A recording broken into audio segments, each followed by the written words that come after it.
Women have been giving birth for centuries, so it's a pretty natural experience, right? Wrong. I'm Stephanie King, professional doula, childbirth educator, and the creator of the My Essential Birth course, the online childbirth education course that's helping women everywhere confidently achieve their best birth. Today's culture would have us think that birth should be treated like an illness or an emergency, and that most of us need other people telling us what's best for our bodies because we aren't the experts.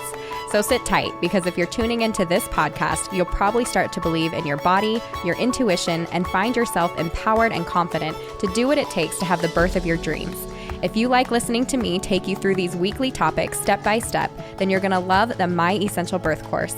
Make sure that you're subscribed to the podcast and definitely head over to myessentialbirth.com for the free downloads mentioned right here in these episodes and to join the birth course and community full of pregnant moms just like you. I have to add a disclaimer that I am not a medical professional and I cannot provide medical advice. All of the information expressed in this podcast are based off of personal, professional, and educational experiences and are my own opinions. Please work with a provider you trust for medical advice during your pregnancy and birth. All right, it's time for that reviewer of the week. This one comes from Twin Alex, and she says, game changer for a first birth. For my first pregnancy, I really didn't research or plan for a birth at all. I just figured my body would know what to do. I ended up with a C-section, and here I am planning a VBAC with my second and love listening to this podcast. I find it very informative, and it's really helping me to be knowledgeable stepping into my next labor/delivery experience. I feel much more prepared and therefore at peace with whatever will come my way for this next delivery. Thank you, Twin Alex, for your review, and I can relate to you 100%. If you guys have been here for a while, you know that my first was born by a cesarean, not much planning, just a lot of hopeful, willful, I'm going to do this the best way I know how, and it didn't go so great. So you were in the right place. Whether you are a first-time mom or a mom of many, you are in the right place to learn exactly what you need to learn to prepare for pregnancy, birth, and motherhood. So today, you guys, I have Cassidy Eisenfeld. Am I saying that right? Your last name? Eisenfeld. Eisenfeld. Yes, Yep. Eisenfeld with me today. I found her on Instagram. I don't know. I was just goofing around on Instagram and I came along her Instagram, which is Let's Talk Babywearing. And I'll give you all that information in the show notes and at the end of the episode as well. But she is a mom to littles, and I'll let her introduce herself in a moment. But she carries her babies everywhere and she does it so cute and she makes the best videos on Instagram. And so you guys should all go follow her and all of her things. But I want to talk about baby wearing here today, because I know this is a topic that is near and dear to my heart, because I didn't really get good information until too late to be able to do it. And I want to be able to share that with other women. But also, you guys, this is just kind of the next step after having our babies. You know, we talk about breastfeeding and baby sleep, but really, like, how are we going to take care of and keep our babies near us in order to just move around the house or do our everyday things?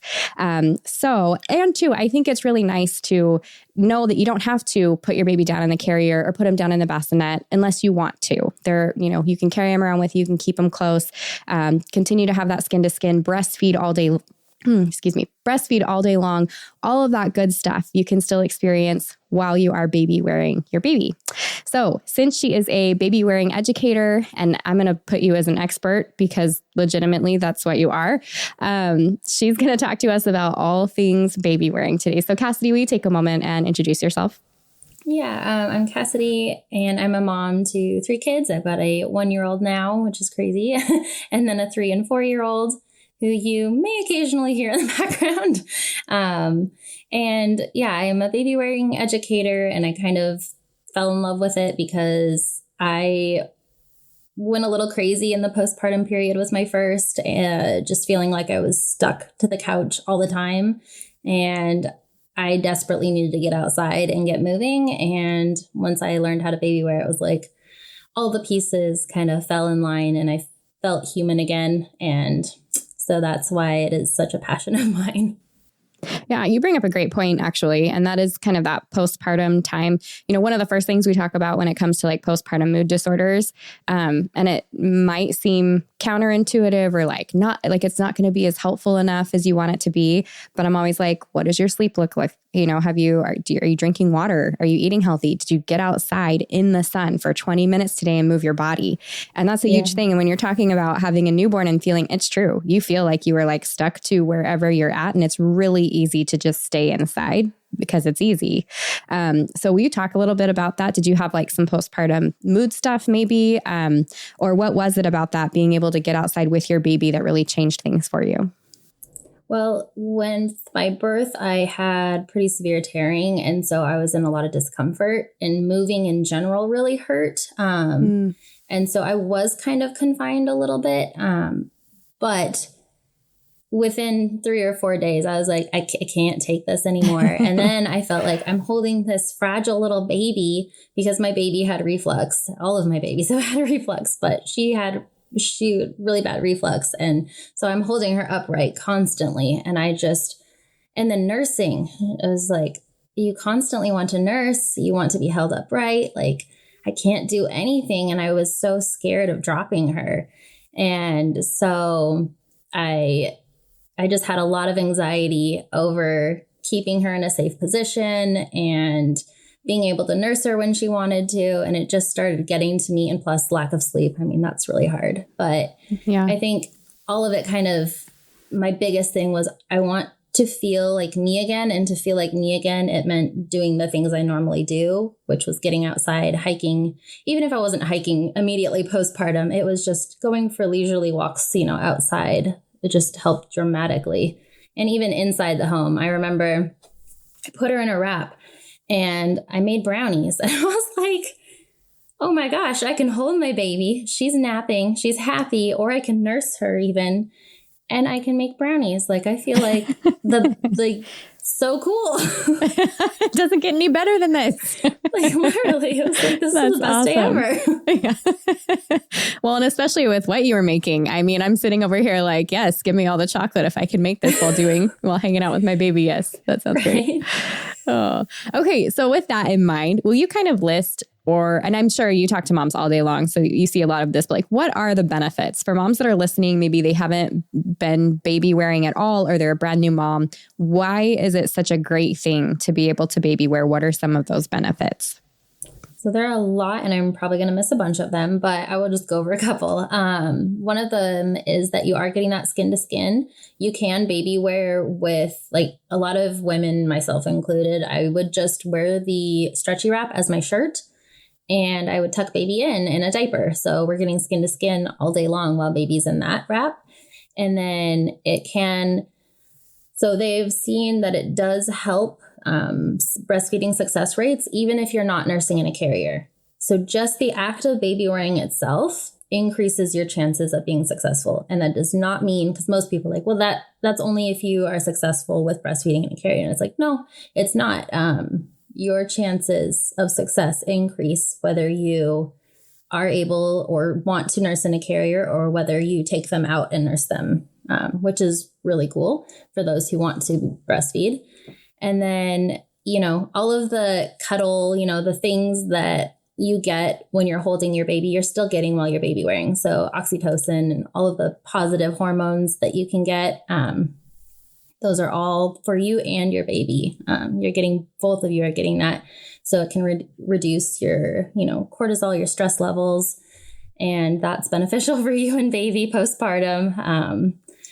And then that bonding time, you're having their face right there. So you get to see them. They get to see you. They get to smell you, like feel you, all of those things. And lastly, convenience. I mean, it is convenient to have them there and not have to worry, like, my baby's screaming their head off because they want held, but I just need to do these things and I can't hold them to. So sometimes it was nice just to have that convenience factor of, they're on me, they're happy, I can do what I need to. Yeah.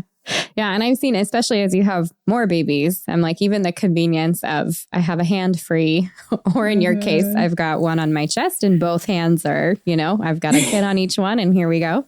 Yes. So I think that that's super helpful. I remember even and we talked a little before the episode, like, I had a very not good baby carrier for all of my babies, that I used the same one and it was just awful and don't do it. But one of the things that I loved about it was even like when we were at the store and I had to use the bathroom, like they were just on me. I could just sit down on the toilet and take care of business. And I didn't have to worry about where am I going to put my baby? Are they safe? Do I need to bring the shopping cart in here with me? And I loved that. So when you're talking convenience, it's all the little things that you don't even think about until it's time, you know? When it's funny because that's like the number one comment I get. I'll do a wrapping video and everyone's like, well, now you have to pee. I'm like, so you go. You don't have to take them off to go to the bathroom. In fact, it's way nicer because, where do you set them? And even if they're a toddler, like if they're just starting to stand and stuff, you don't want to set them on the bathroom floor or anything. So, it's bathroom, just wear them. Yeah, it's the best. With that in mind, what are some tips that you have for moms for safe baby wearing? How do you make sure that you're doing it right? And that, because I mean, not to get into the scary parts of things, but we've all heard those stories of like mom was baby wearing and baby stopped breathing, or that, you know, their neck was in a bad position or something like that. So how can you make sure that you are baby wearing safely? So I think the biggest issue, if you're looking at a carrier, is ensuring that it's tight enough. And especially with stretchy wraps, this is like the most common thing that I see that people need to adjust is how tight they're doing it. Nobody wants to squish their baby. So they end up doing it so loose that baby is, maybe it kind of feels snug when they first put baby in. But then you start moving and all that slack moves to the front and then babies slump down, their chin's tucked. So when you have a carrier, the first thing is making sure it's tight enough. And one of the things that you can do to ensure that it's tight enough is making sure that they are up at, they call it kissing height. But that means that when you tip your head down, you can kiss their head without straining your neck. You shouldn't be forcing your neck down because everyone's like, oh, my baby's at kissing level. It's like, well, I mean, most of us can, get down there pretty far, but you want them up nice and high. And that just means that your carrier is properly tightened. And then you can also easily visually check them and see, okay, my baby is right here. Their face is completely clear. That is another thing, ensuring their face is clear. You never want fabric over their face. And ensuring that their chin is not tucked down to their neck. And some babies really love tucking that neck. So it's kind of just playing a little bit and keeping their head up. Depending on how you wrap too, this is called a pelvic tuck, but basically you can grab their little calves and gently push up on them or kind of scoop their bottom down under. That helps get them in a position where they're better supported by your body and they aren't going to get in these weird, positions where their head's is to the side and, potentially cutting off air supply. But I think in most of the incident reports that I have read on, problems with baby carriers where a baby was injured, it's almost always that they were using it incorrectly because it wasn't tight enough. So really focusing on getting that carrier nice and snug. Obviously, you're not squishing your baby, but you want it snug. It should fit like a fitted t-shirt, basically, is kind of what they say. So where did you learn to baby wear? Or because at least for me, I'm like, I need to see this stuff up close, or I need somebody like hands on me and my baby to show me like, no, this is how it's supposed to feel or look. So did you just kind of teach yourself this? Did you have like a mentor? And how do you teach other moms to do that? So I first started by teaching myself through videos online. But when I was first doing this, it didn't seem like there were a lot that discussed. So there were a few different channels on woven wraps. And then there were the companies would put out their own videos. And sometimes those aren't very great. So I was just trying to find all the tips and tricks and make it better. And then I actually started working it was like an ambassador program with a baby wearing company. And I learned a lot through that. They kind of, you had your own Facebook group with all of the ambassadors or whatever. And there was a lot of discussion and learning through that. And then I continued self-teaching and did some free classes or even some paid classes. And then I did get certified with the Center of Babywearing Studies, but that wasn't awesome. until last year. So very neat. So for new moms, where do you recommend? I mean, I know that they can follow you. If I were to baby wear my babies now, I feel like your Instagram feed alone would have tons and tons of information. But what do you recommend for new moms? Finding a good source. And if you can do in person or a video, so like I do online consultations where it's a video like this and we go over stuff, and I'm working on doing it in person here. But unfortunately, a lot of the baby wearing education in person has kind of been taken away. And so at the very least, being able to just talk to somebody online and kind of go over like some of those key things can be really important. And if you can't, finding a really good source that has videos and discusses, what's important. And that's the one thing that's hard on Instagram, and why I'm also starting to do more on YouTube, is a reel doesn't always give you enough time to cover everything. So they might see one piece and then like, oh yeah, I got this. It's like, okay, but there's more to it. And so I use those to kind of hook, and then also try to have the, educational content as well. Oh, I love that. I didn't know you had a YouTube, so I'm definitely going to put that below, and that'll be super awesome. So those are like more detailed. You go longer into them, like how to do these things. That's awesome. Yeah, I don't have as many long form videos there. I have quite a few from like 2 years back, but that was all one specific carrier type. And now I'm working on slowly getting more and more of those up. Awesome. That'll be great. Okay, that kind of leads me into my next question. And I know this is a loaded and tricky question, so you answer it however you'd like. But I'm wondering what your top 5 baby carrier recommendations would be and why. Yeah, so when you're like, with my 100 behind me, I can't answer you. I love them all. Well, and that's why I tend to do type of carrier over specific brands, but I can mention brands as well. But like, it depends. For stretchy wraps, some people want something that's really stretchy in every way. It can be a little bit easier for people to figure out, just because so there's 2-way stretchies and there's 4-way stretchies. 2-way stretchies are going, this way, horizontal. If they're only listening, they're only going up and down versus up and down and side to side. Yeah. So like, there are options that if you really love that 4-way stretch, I would look at, the boba, or Beluga Baby is one of my favorites. It's more of a lightweight option, which is nice because a lot of people postpartum, their temperature is still working on regulating, and a lot are extra overheated. So something like a Beluga Baby or Hope and Plum has a 2-way stretchy that is really lightweight but supportive. So something along those lines can be really good. And then for ring slings, like, that's another whole general category, but I have one brand that I tend to recommend to most people, and it is Hope and Plum again. And that is because they're both size inclusive, and their carriers are incredibly easy to use from the first time you use them.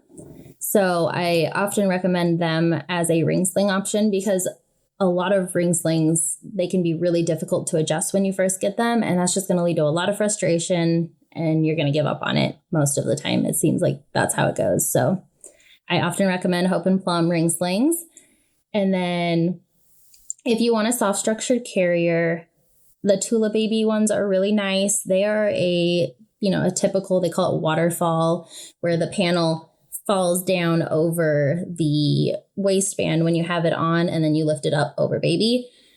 They have some great carriers. They are a bit more rigid. So that's one where I like to typically wait until baby's just a little bit older, just to be a little more comfortable for them and you. But there are also apron style soft structured carriers, and those ones are better for moms who've had a C-section, or if you want something up higher on your waist that's not pushing down on your pelvic floor as much. And I really recommend the Happy Baby or the Sakura Bloom. Those are really fabulous carriers. And sorry, I'm kind of going on a rant here. No, go for it. Moms are going to love this. And then with woven wraps, Didymos carries some really great, they're Primas. The Prima line is really great for beginners. And I would look at something that is like a lightweight to medium weight for a beginner. Those you're going to want to wash once and they will get a lot softer, and then they are way more easy to use. But that is a really good woven wrap. And one thing that's nice about a woven wrap is you can keep using it as long as you want to. I mean, I could wrap my 4.5-year-old with no issues and put her on my back. With a stretchy wrap, it's nice and soft, but it only works for those first few months, and you can only wear it on the front or hip. So, I mean, I can still use it with my year-old, but that's because he's only 20 pounds. Some 1-year-olds are going to be 30 or, more pounds, and it's just not as comfortable. And then lastly, Maydays, like you talked about, they are often an So is it apron Mayday style. or I call them Mai Tais? So I'm over here calling them some drink name. You tell me how to pronounce it. So people used to call them a bunch of different names in the U.S., but we started referring to them as Maydays because that's how they're referred to in China. So Okay, got it. and so it's a specific carrier type, and it had a bunch of names. But one thing that the baby wearing community is trying to do is keep, cultural, like that's part of their culture, or like an onbohimo is part of Japanese culture, is that type of carrier. And so not shortening the names, like people used to call them onbos or different things. And it's like, no, it's an onbohimo carrier, just to give that respect to the culture that has been a part of. Yeah, that makes sense. I remember going online. I was just looking at the name and I'm like, that is how I'm pronouncing that in this moment. But I've heard other women say different things. Okay, yes. And the reason that I loved that one so much is I am a very tiny framed person. So I'm 5 feet. And all the other wraps that I was trying, unless you're talking like stretchy or woven, but any kind of like soft structure wrap, like it was even the Ergo Baby. The length of my torso was too short for it. So it was uncomfortable. It didn't hold the baby right. It just was like this weird fit. And I'm like, no, like I was told this is supposed to like take the pressure off and be helpful.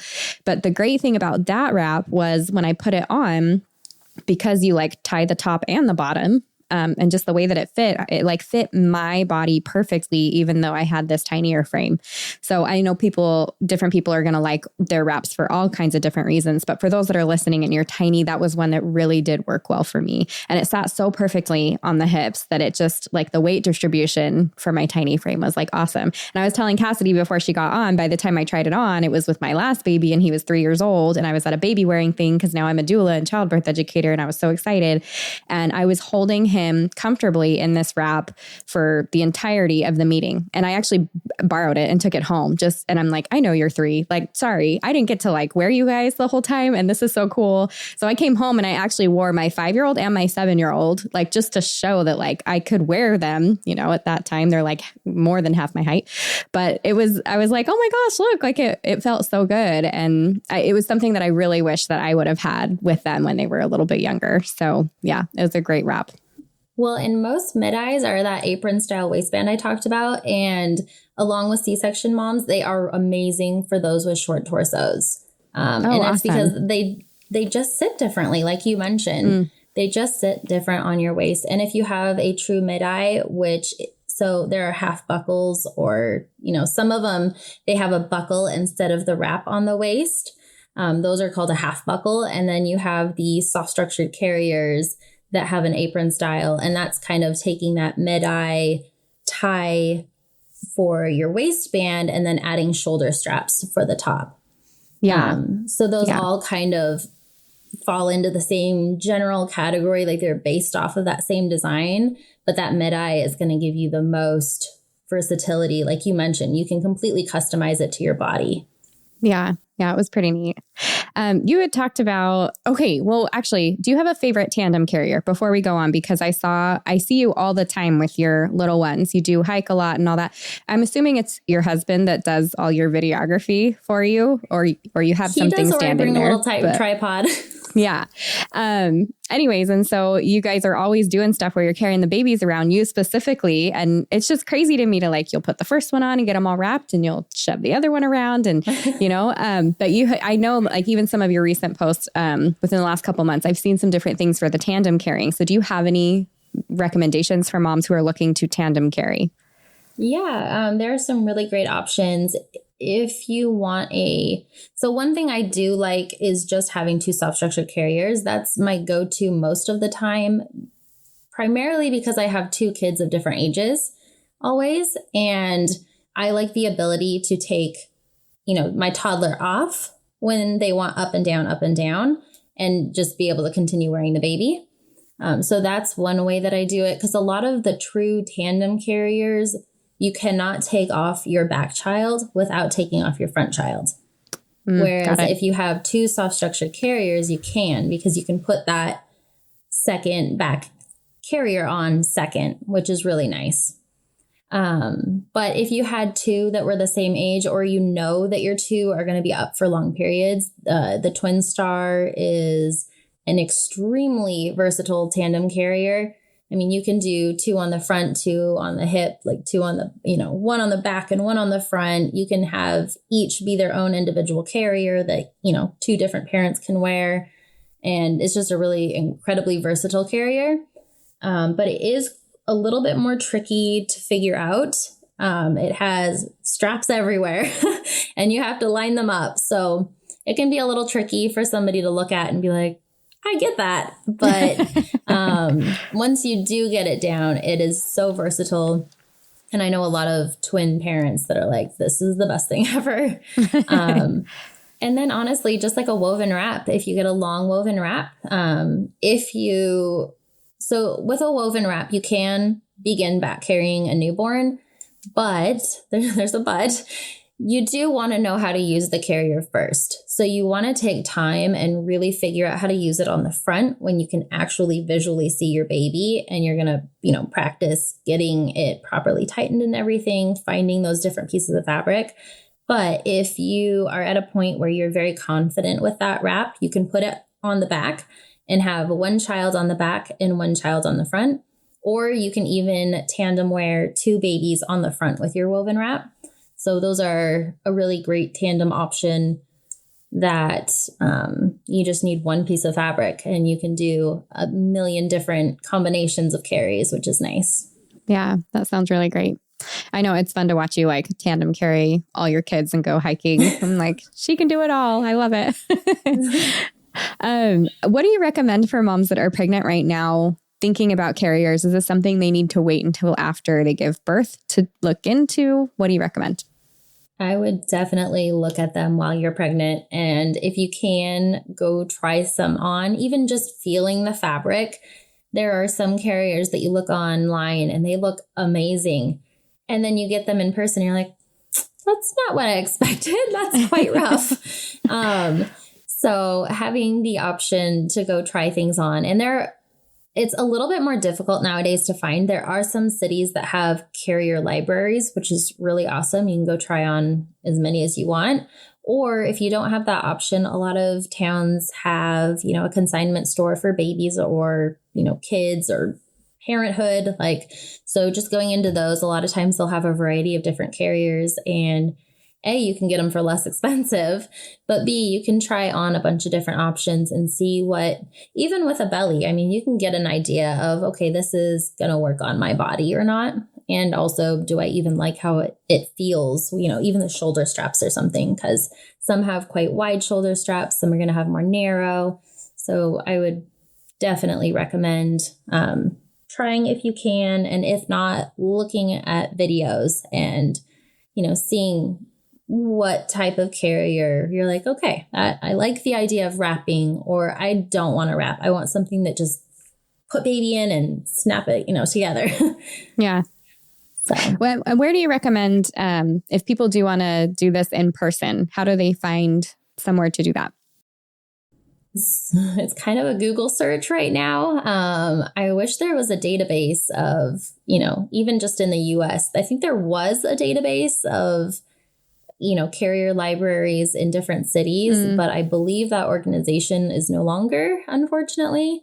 So Google search in your area, or if you look on Instagram in your city, sometimes you'll find a baby wearing educator, and sometimes baby wearing educators also have a library.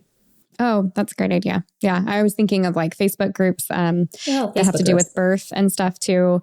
Sometimes there are local like baby wearing Facebook groups, and same thing, even if they don't have a library, which often they do. But if they don't, you can reach out to the moms that are within that group or educators and just ask around. I feel like moms, especially like baby wearing moms, I feel like it's the same with cloth diapering in a different way, but they're super excited to like share knowledge and information and like let you try stuff. That's why I said cloth diapering in a different way, because we're not going around sharing diapers, but we will show them off to you in person, Yeah. So yeah, no, that awesome. is a very good point, because Facebook groups are a great way to do it. That's actually how I got a lot of my carriers to start, was awesome. Getting used, being like, I'm an educator. Can I please like have, a carrier that you're no longer using and don't need, so that I can figure out how they work.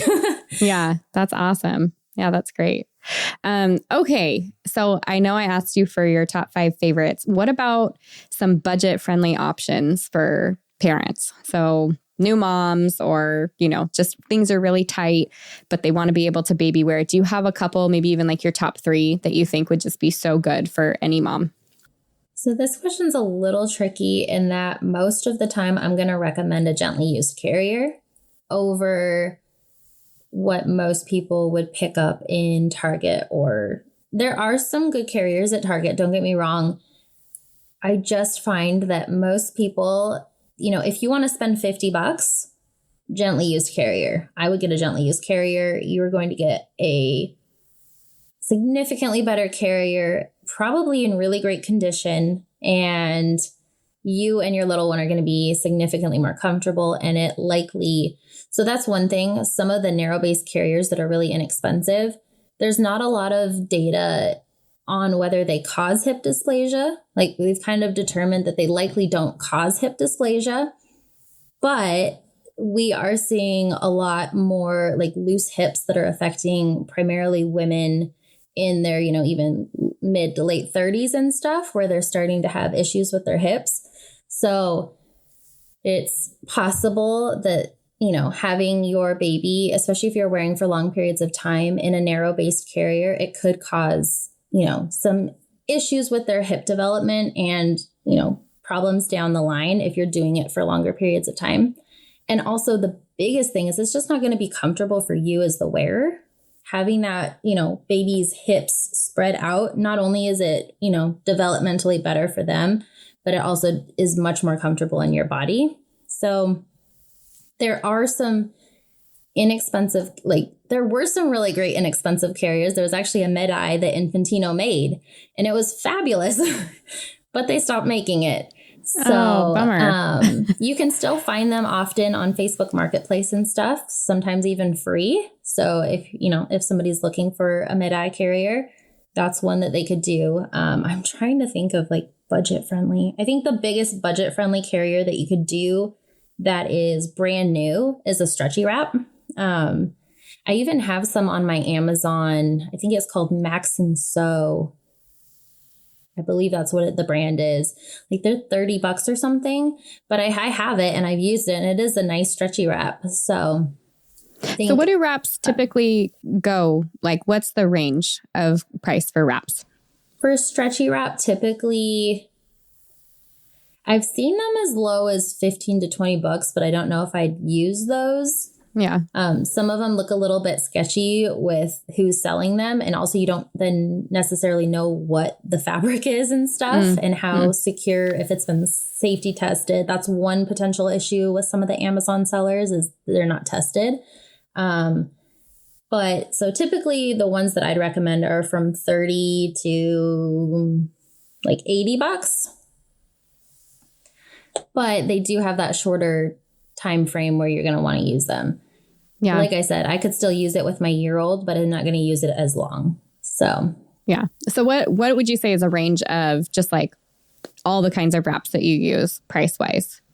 Like, so from 30 to, is it really crazy? Is it so different? 30 to $700. Oh my goodness. I did not expect you to say that. Most carriers, though, are under 200. Okay. That's crazy. Which ones are over? Like, what do they do that is so magical? I have to know.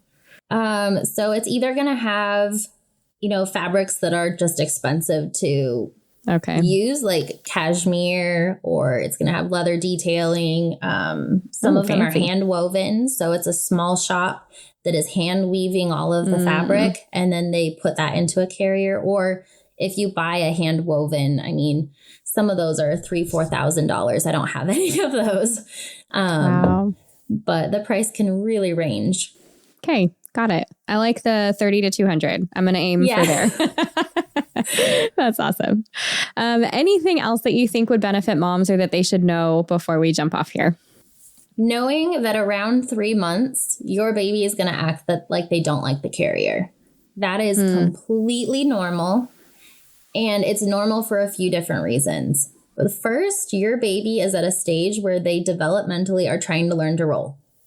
So whether they're in the carrier and on your body or they're on the ground, they are learning to roll, which means they're going to be pushing away from your body and trying to turn their body. Now, a lot of people interpret that as my baby hates the carrier or my baby wants to face outward. And that is one of those things where facing outward at 3 months is not safe. And I would not recommend that. It just puts your baby at a much higher risk of positional asphyxiation. And also, I just got to add this, but don't ever I see this so often, don't let babies sleep facing out, no matter how old they are. That unfortunately has resulted in babies dying, and it's silent. It's positional asphyxiation. Like, you can be looking at the back of their head and, holding on to them, and you have no idea. So if your baby is getting drowsy, face them in. But that is one thing. A lot of parents give up on baby wearing because their baby starts going through that developmental stage around 3 months, and they're going to be practicing straightening their legs. They're going to be practicing rolling away from you. And it might be like, okay, this is a phase where we do less baby wearing. Or it can also be a time where you put them on your hip, like you just, shift them slightly off center so that they can look around more and kind of have that movement. Or it's just like, okay, let's go for a walk, and you can kind of, get out your crazy, like trying to move around and, have a little bit of the fresh air and distraction to help. But that is something that I wish I'd known. And I mean, I obviously didn't give up on baby wearing, but I was like, this is so frustrating sometimes. Yeah. And so knowing that going in, though, can be really helpful.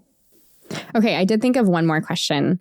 How about clothing to wear for being able to nurse, for being comfortable while you're baby wearing? Now, you mentioned like with the one wrap that you were talking about, was it not the woven, the stretchy wrap that some women just use that as their top option. So they wear nothing under that, and then it's easy to breastfeed and all that. Is there anything else that you can think of as far as like it's too hot or too cold that makes things really comfortable for mom and baby, easy to breastfeed? I'd say going with less over more. Like, I think a lot of people think it's cold in here, so I'll put a sweater over me and then put baby on me, and then you can't take those layers off. It's always best if you could have you and baby as close as possible, and that means as few layers as possible and as light of layers as possible, and then put stuff over both of you, and always remembering that carrier is a layer for your baby. So like if, I have on a tank top or a t-shirt, or even, I have on a really light shirt right now, and then baby has on some light little clothes, and then I put a big cardigan over both of us, or a baby wearing sweater, or a baby wearing coat, or those types of things. I really love the baby wearing sweaters because you can just pull it on and off, both of you. No, those look so fun. You have them. And is it Latched Mama? Yeah, they have a lot of nursing clothes. So much fun stuff. Yeah. They do. Is that what you wear like underneath too? Or do you just do like a spaghetti strap kind of thing? Or you just wear like clothes that you can easily pull down? I prefer nursing clothes overall. I have done just like a nursing tank or something underneath.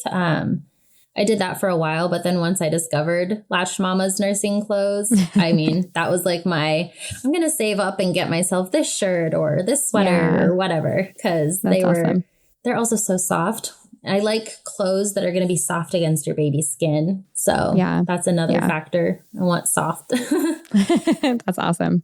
Well, thank you so much, Cassidy, for your time and for your knowledge today. I really appreciate that. Will you tell everyone where they can find you and get in touch with you and get all of your knowledgeable information? Yeah, you can find me on Instagram, TikTok, YouTube, and Facebook at letstalkbabywearing.com. And then if you do need to get a hold of me, letstalkbabywearing@gmail.com is where I'm most likely to see your message. Awesome. Yeah, because you've got quite a few followers on there, huh? Yeah, I can't stay up with messages, unfortunately. Yeah. Well, thank you so much again. I really appreciate it. Yeah, no, I enjoyed this. Thank you for having me. That's it for this week, but make sure you subscribe to the podcast so that you get notifications first as I drop a new episode every week. And don't forget to head over to myessentialbirth.com for all of the free downloads mentioned here and to join the birth course and community serving pregnant moms just like you. If you enjoyed this and other episodes, I would love it if you would take a few minutes to leave a review on Apple Podcasts. I read every single one and include one at the beginning of each episode. See you next week.